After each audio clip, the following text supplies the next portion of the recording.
Today's devotional comes from Ephesians chapter 1, verses 7 and 8. In him we have redemption through his blood, the forgiveness of our trespasses according to the riches of his grace, which he lavished upon us in all wisdom and insight. The church I attend recently held a vacation Bible school entitled Junkyard Redemption. It is where old parts, broken pieces, and forgotten junk gets a new life. At Junkyard Redemption VBS, kids stepped into Grandpa Rusty's yard and discovered something surprising. Even what looks useless or broken can be restored in the right hands. Kids explored how God's master plan of redemption makes sense of a broken world and how Jesus offers real hope right now and forever. The label junkyard reflects the reality of how Adam and Eve's lives are broken because of their disobedience in the garden. It resulted in death, both physical and spiritual. Death refers to separation, either the separation of the body from the spirit in physical death, or the separation of the spirit of man from God in spiritual death. From that point on, Adam and the entire human race were subject to physical death and came under judgment.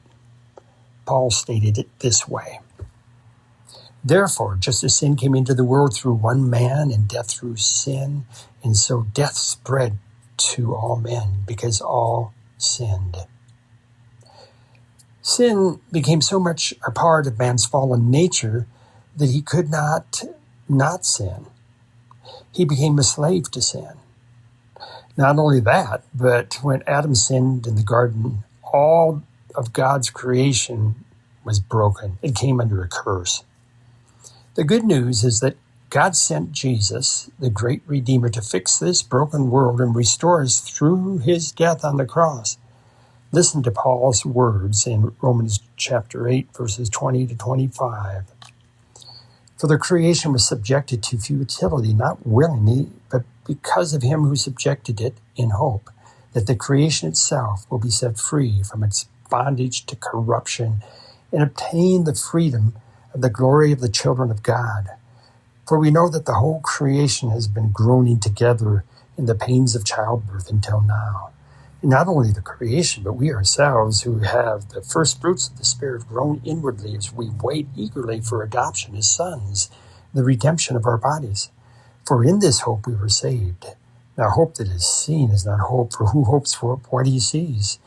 But if we hope for what we do not see, we wait for it with patience. Take a moment to praise and thank the Lord for the redemption we have in Christ Jesus. The curse will be reversed. We will be restored to our original design. Have a great day.